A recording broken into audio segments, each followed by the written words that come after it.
Horas. Horas. Ya, selamat sore, salam sejahtera untuk peserta webinar Bapak Haloho yang saya hormati selaku moderator. Izinkan saya, Ronsen Pasaribu, bertindak Ketua Umum Forum Bangsa Batak Indonesia, ambil bagian di dalam webinar ini, dan terima kasih atas kesempatan untuk Batak Center. Sekadar perkenalan, Forum Bangsa Batak Indonesia adalah organisasi masyarakat yang digagas, mempunyai visi misi memajukan bangsa Batak di Ponapasogit, dan tentunya semua orang Batak dimanapun berada, tapi terutama di Ponapasogit yang dulu kita dengar ada peta kemiskinan. Kami mempunyai cabang-cabang di luar negeri, Abu Dhabi ada Pak Advendes, Amerika, kemudian juga DPD dan DPC. Bapak Ibu sekalian, pemaparan saya lebih pada isu-isu yang terkait dengan pengembangan wisata. Kebetulan kami dari agraria, barangkali view kami melihat dari sudut keahlian kami sebagai di bidang agraria dan pertanahan. Judul kita adalah Pembangunan Pariwisata Danau Toba untuk siapa? Tampaknya saya harus keluar sedikit memperlebar.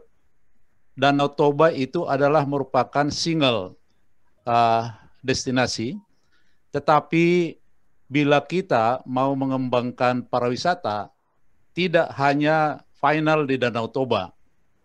Akan tetapi kita harus memikirkan connecting wisata ke Sibolga, ke Padang Sidimpuan, Sipirok, Madinah, karena di sana juga banyak objek-objek wisata.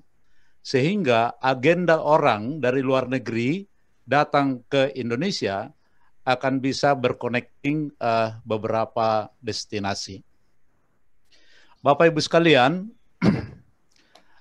dari sudut keagrariaan dan pertanahan. Pertama adalah bagaimana lembaga ini menyiapkan infrastruktur. Tadi sudah panelis di awal menjelaskan bahwa ada korelasi positif antara kemajuan pariwisata dengan ketersediaan jalan yang semakin pendek, efisien, dan efektif. Seperti jalan tol Medan ke Prapat, Prapat ke Danau Toba, nanti Danau Toba ke Karo, atau Danau Toba ke Padang Sidimpuan. Sampai saat ini, kita melihat bahwa jalan itu on the process ya Pak ya, sedang berproses. Mari kita berdoa, mudah-mudahan permasalahan pembebasan tanah tidak terlalu mengemuka dan bisa masyarakat merelakan sepanjang itu adalah untuk kepentingan umum. Yang kedua, isu tentang sertifikat. Sertifikat atas tanah-tanah ini biar bagaimana berkaitan dengan pembangunan pariwisata. Bapak Ibu sekalian, untuk orang Batak itu sepertinya sertifikat ini belum populer karena kita masih menganut hukum adat. Hukum adat ada rata-rata di kabupaten kota di Tapanuli Raya adalah memakai hukum adat. Tanah adat juga statusnya tanah adat. Tanah adat ini terbagi di dalam tanah komunal, kemudian tanah individual. Kita bisa melihat tanah komunal itu masih banyak sekali yang belum produktif, bahkan cenderung terlantar. Pertanyaan besarnya adalah bagaimana masyarakat-masyarakat ini dengan melalui pertaniannya bisa berkontribusi terhadap kemajuan pariwisata. Jangan tanah-tanah yang terlantar itu dibiarkan menjadi defisit. Kita tidak mempunyai pendapatan yang cukup di dalam memajukan pariwisata kita. Isu yang kedua, kita mengenal bahwa pemerintah menggagas BPODT, ya, di mana lokomotifnya ada membangun sekian ratus hektar dengan konsep hak pengelolaan. Secara by definisi, Bapak Ibu sekalian, hak pengelolaan itu adalah hak cuilan daripada hak menguasai negara, tetapi kewenangan negara itu diserahkan kepada satu lembaga dalam BPODT untuk secara langsung menata usahakan tanah itu kepada investor-investor. Ini sebenarnya adalah konsep modern di dalam perkembangan hak atas tanah di Indonesia. Nampaknya ini satu kritik saya kepada kita, pemerintah dalam hal ini, belum disosialisasikan Pak konsep modern ini. Sebab apa? Sebetulnya hadirnya hak pengelolaan itu ya sesuai ketentuan harus mengakui keberadaan tanah-tanah adat yang ada di dalamnya. Kalau itu sudah kita akui, menurut saya ada pendekatan yang baik, yang pas, maka konflik tidak akan terjadi dan pembangunan nanti di sana akan berjalan dengan baik. Sebagai lokomotif, pemerintah sudah meletakkan di situ sebagai bagian penggerak Danau Toba di sana, pariwisata, di mana akan dibangun hotel-hotel dan sebagainya.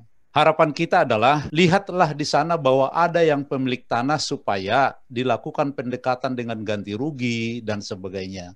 Ya, jadi mungkin yang kedua bisa sebagai rakyat di sana sebagai ambil bagian untuk berjualan di tempat-tempat yang ditentukan, ya, produksi souvenir dan sebagainya atau bahagian daripada hotel di sana, sehingga masyarakat kita lihat sebagai subjek, ya, bukan semata-mata sebagai objek. Yang berikut, saya melihat bahwa sertifikat kepemilikan tanah ini nanti akan dijadikan kolateral bagi usaha-usaha masyarakat dalam pengembangan pariwisata. Saya setuju, pendekatan yang baik adalah pemberdayaan masyarakat.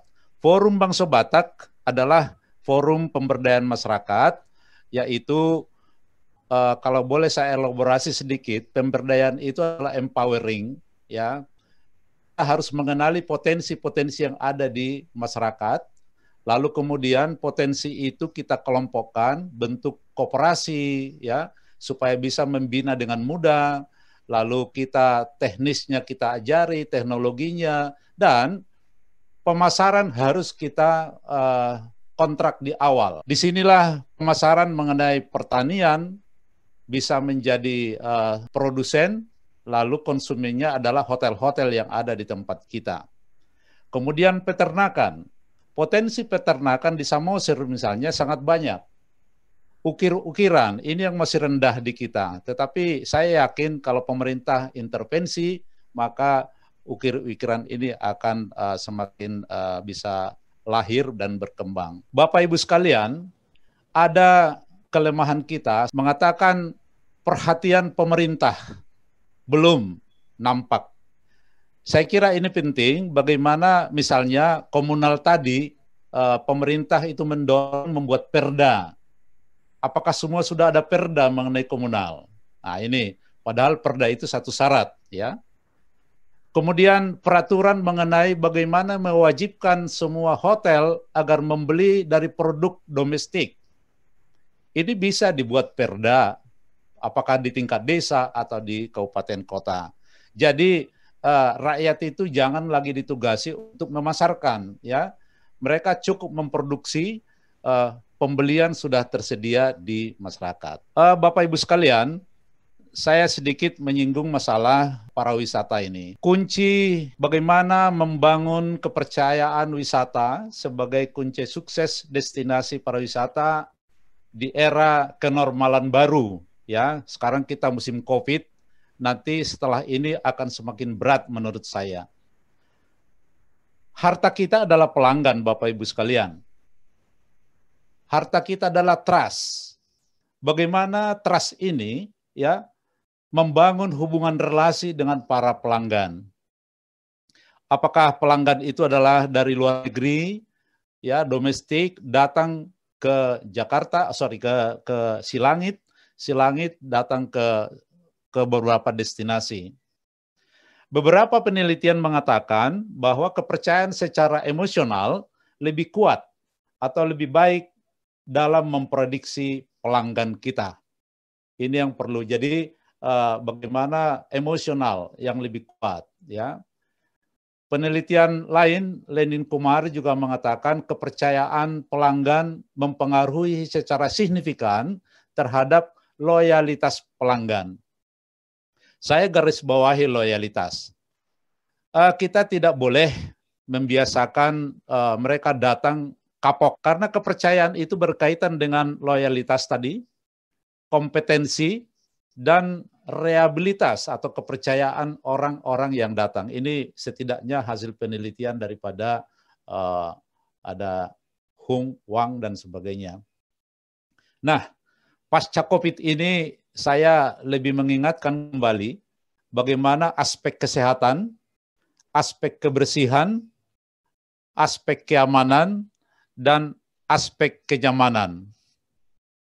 Jadi mari kita berdoa supaya COVID ini bisa lebih cepat berakhir, agar supaya bisa kita kembangkan lagi pariwisata di Danau Toba. Saya kira secara ringkas itu kembali kepada pemberdayaan, hemat saya di semua sektor pemberdayaan yang potensial bisa kita buat sebagai objek wisata baru, ya. Pertanian sambil orang berkunjung, ya, lalu hasilnya bisa dibawa sebagai oleh-oleh.